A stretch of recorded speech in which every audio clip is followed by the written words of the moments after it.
सद्गुरु सदाफल देव रचित स्वरवेद विहंगम योग का संपूर्ण दर्शन प्रस्तुत करता है, जिसका प्रैक्टिकल आप भी अपने घर परिवार में रहते हुए कर सकते हैं। 5 कोटियों की ये साधना शुरू होती है मन को स्थिर करने से, जिससे भूमि पर मन का प्रकाश प्रकट होता है और साधक अपार शांति का अनुभव करने लगता है। मात्र 10 मिनट सुबह शाम के अभ्यास से प्राप्त लाभ ने आज विश्व के वैज्ञानिकों को आश्चर्यचकित कर दिया है। दूसरी कोटि में विहंगम योग का साधक मन को अंतर्मुखी कर अंदर की त्रिवेणी में स्नान करता है, जहां उसे प्राप्त होता है ब्रह्मांड में व्याप्त एवं गुंजायमान ओम। जब ये ध्वनि स्वयं प्रकाशित हो जाती है तो चेतना ऊर्ध्वमुख होकर दशम द्वार पर पहुंचती है। यही ब्रह्मरंध्र या मोक्ष का द्वार है, जिसके खुले बिना जन्म जन्मांतर की दास्ता से मुक्ति संभव ही नहीं। विहंगम योग की तीसरी कोटि में सद्गुरु दया से बिना किसी कुंभक प्राणायाम के सहज में कुंडलिनी जागरण हो जाता है और दशम द्वार के खुलते ही अक्षर ब्रह्म का प्रकाश आत्मा को प्राप्त होने लगता है। यही विहंगम योग की चतुर्थ भूमि है, जहां मन एवं प्राण का लय हो जाता है और सारे प्राकृतिक करणों को छोड़कर चेतन आत्मा अपने शुद्ध स्वरूप से शाश्वत प्राण सखा से मिलने चल देती है।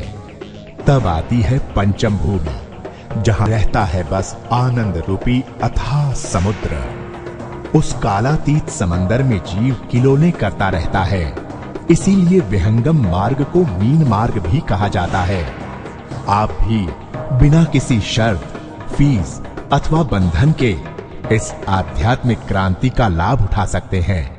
संपर्क करें महर्षि सदाफल देव आश्रम, छतनाग रोड, झूसी, प्रयाग, इलाहाबाद, उत्तर प्रदेश 211019। संपर्क सूत्र 0995611877, 0532 256 7204, 0532 209 0448।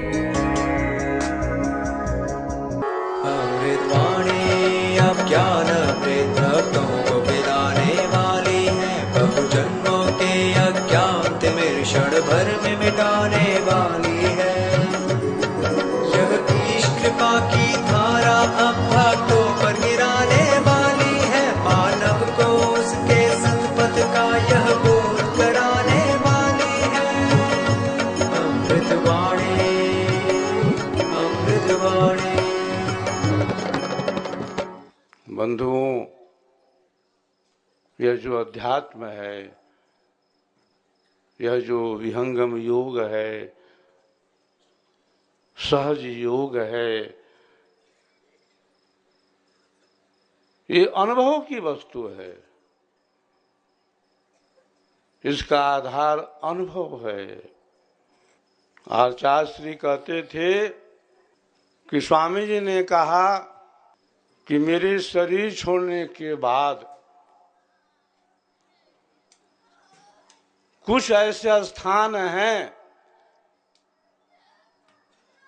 जहां पर आपको जाना होगा।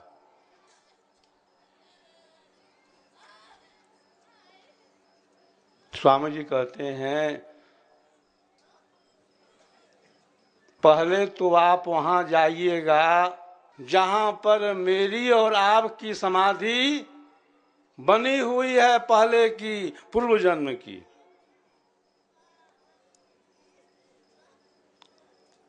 इसके बाद स्वामी जी ने कहा कि मेरे शरीर छोड़ने के 3 साल के बाद आप जाएंगे हिमालय में, सुन शिखर में।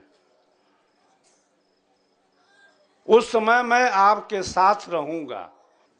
आचार्य श्री सोचते हैं कि स्वामी जी शरीर छोड़ने की बात कह रहे हैं और फिर ये भी कह रहे हैं कि मेरे शरीर छोड़ने के बाद 3 साल के बाद आप जाइएगा हिमालय में, सुन शिखर, मैं उस समय आपके साथ रहूंगा।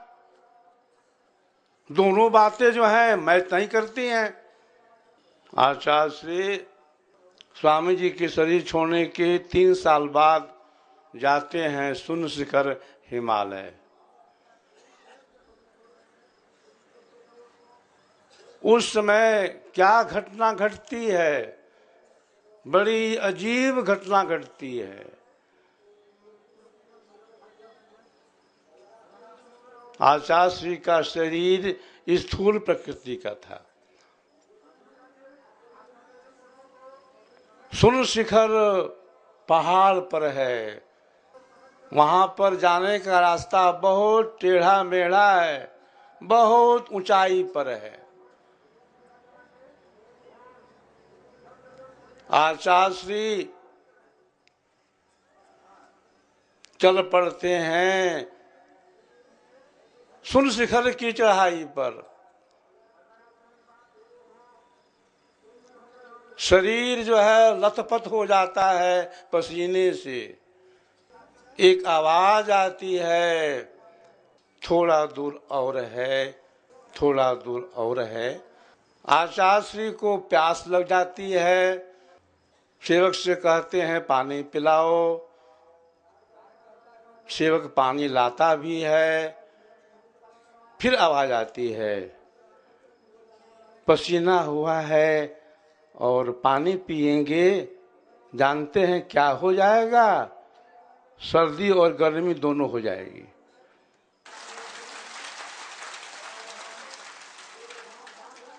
आचार्य श्री आगे बढ़ते जा रहे हैं, बढ़ते बढ़ते थक जाते हैं, बैठ जाते हैं आराम करने के लिए। फिर शब्द होता है, यही चले हैं पहाड़ पर चढ़ने, बहादुर थकता है, थोड़ा दूर और है, थोड़ा दूर और है। अंत में आचार्य श्री वहां पर पहुंच जाते हैं जहां पर गुफा है। उस गुफा को कोई बनाया नहीं है, किसी कारीगर ने उस गुफा का निर्माण नहीं किया है। वह जो गुफा है प्राकृतिक है, कुदरती है, जहां पर हमारे सदगुरुदेव ने स्वर वेद को लिखा। जब आचार्य श्री वहां प्रवेश करते हैं गुफा के अंदर, तो फिर शब्द होता है, देख लीजिए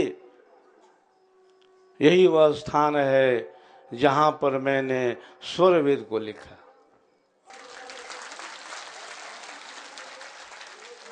आचार्य श्री कहते थे, स्वामी जी अंतिम काल तक कभी नहीं कहे कि मैं मर रहा हूं। हमेशा यही कहते रहे कि योगी शरीर को छोड़ता है, शरीर छोड़ने के बाद भी मैं रहूंगा, सभी कार्य मैं ऊपर से करता रहूंगा,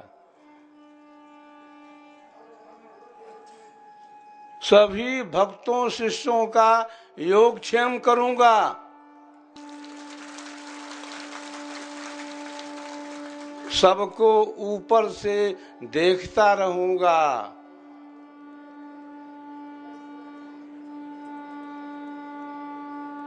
आचार्य श्री कहते थे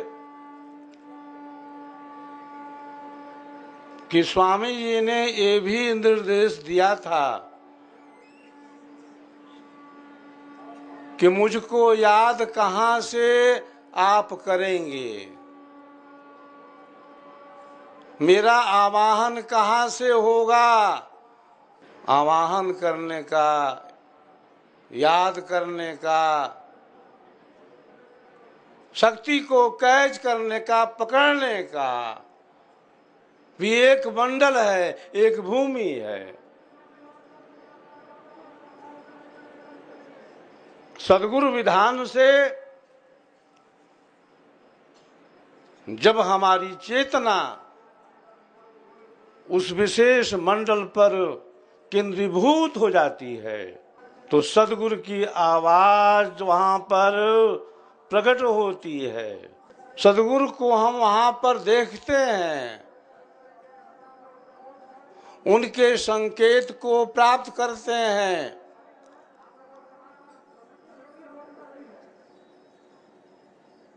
उसका भी एक विशेष भेद रहस्य है।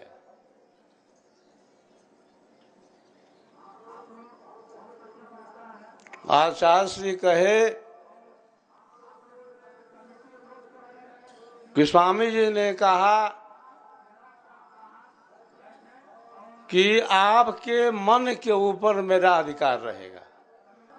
आचार्य श्री कहते थे कि स्वामी जी कहते थे कि मैं काया प्रवेश की विद्या जानता हूं, दूसरे के शरीर में कैसे प्रवेश किया जाए इसका मैं मास्टर हूं। आचार्य श्री कहते थे कि स्वामी जी ने कहा कि काया प्रवेश होता है किसके अंदर? जो मुर्दा होता है। वहां पर तो संगम है त्रिवेणी का, गंगा की धारा अविचल बहती रहती है, लेकिन संजोग से कोई वहां मुर्दा नहीं मिला। तो स्वामी जी ने कहा कि अब तो मैं वहां जाऊंगा, जो बच्चा गर्भ में आ गया है उसको निकाल दूंगा वहां से और अपने प्रवेश कर जाऊंगा।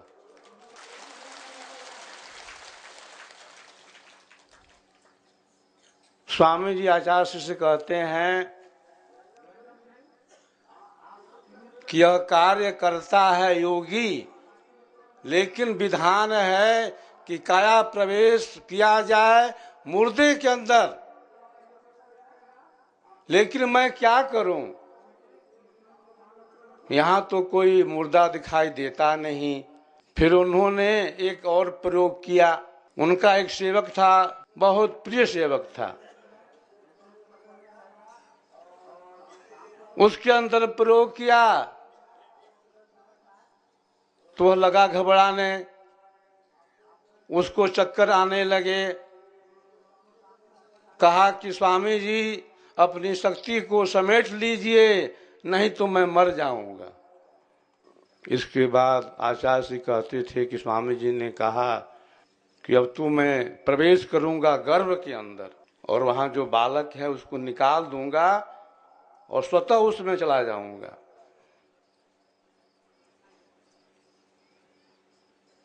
तो योगी के अंदर वह कला है, वह विद्या है। आचार्य श्री कहते थे स्वामी जी को ज्ञान था काया प्रवेश का, अंतर ध्यान का। उन्हें ज्ञान था कि शक्ति को कैसे अर्ध से ऊर्ध्व में किया जाए। आचार्य श्री कहते थे कि स्वामी जी कहते थे कि जब तक सुषुम्न प्रवाह नहीं है, जब तक ब्रह्म नाड़ी खुलेगी नहीं, जब तक बंड कपाट खुलेगा नहीं, तब तक विहंगम योग का जो दर्शन है कभी भी समझ में नहीं आएगा।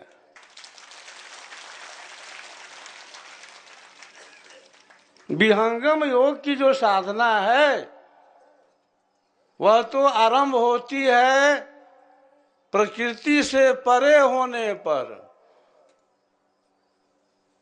आप साधना करते हैं प्रथम कोटि का, दूसरी कोटि का, तीसरी कोटि का, वहां पर तो विहंगम योग है ही नहीं। विहंगम योग का आधार तो चौथी कोटि में है और वह आधार जड़ नहीं है, वह चेतन है।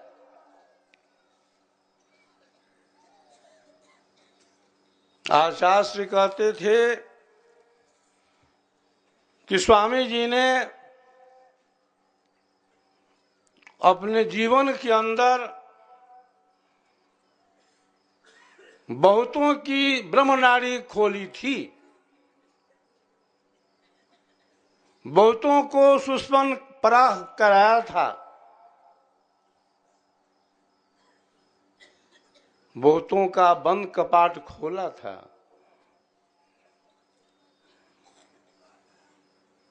आचार्य श्री कहते थे स्वामी जी ने शरीर छोड़ने के पहले बहुत भविष्यवाणियां भी की थी। स्वामी जी कहते हैं कि मेरे शरीर छोड़ने के बाद आप मेरा भंडारा कर रहे हैं,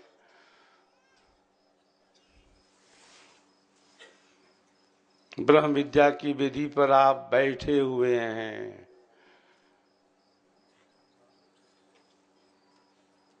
एक शिष्य पूछता है सभा मंडप में खड़े होकर के कि स्वामी जी अपने समय में जब भजन गाते थे तो शिष्यों के अंदर थर्राहट होती थी, कंपन होता था, चेतना ऊर्ध्व होती थी, क्या अब संभव है?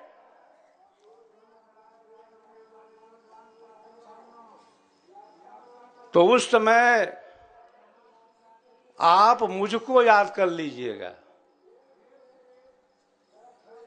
और मुझको याद करके साहेब की वाणी बोलना आरंभ कर दीजिएगा।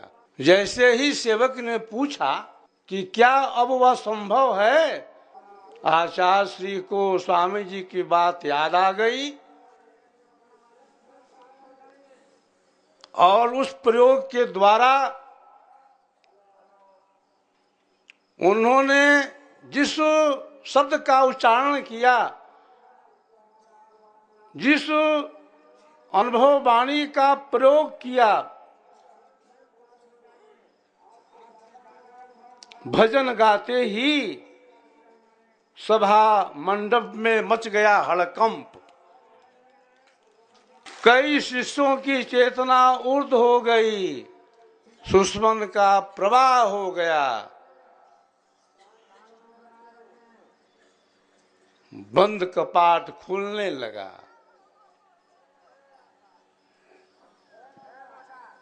आचार्य श्री कहते थे कि स्वामी जी ने जो भी भविष्यवाणियां की थी उस समय मुझे संदेह होता था, लेकिन समय काल से सभी भविष्यवाणियां जब व्यवहार में उतरने लगी तब मुझे पूर्ण विश्वास हो गया कि स्वामी जी के अंदर क्या शक्ति है। सद्गुरु जो है अनुभव की जो युक्ति है वह बतला देता है, दिखला देता है। जो भी संशय है, भ्रम है, उसको समय से मिटा देता है। आचार्य श्री कहते थे स्वामी जी ने कहा अपने जीवन काल ही में अपना उत्तराधिकारी बना लीजिएगा। स्वामी जी ने कहा कि योगी कुल है, इसकी धार चलती रहेगी। आचार्य श्री कहते थे कि स्वामी जी ने कहा कि 6 पीढ़ियों तक ये ज्ञान मेरे वंश में रहेगा, इसके बाद मैं विचार करूंगा कि जाऊं कि रहूं।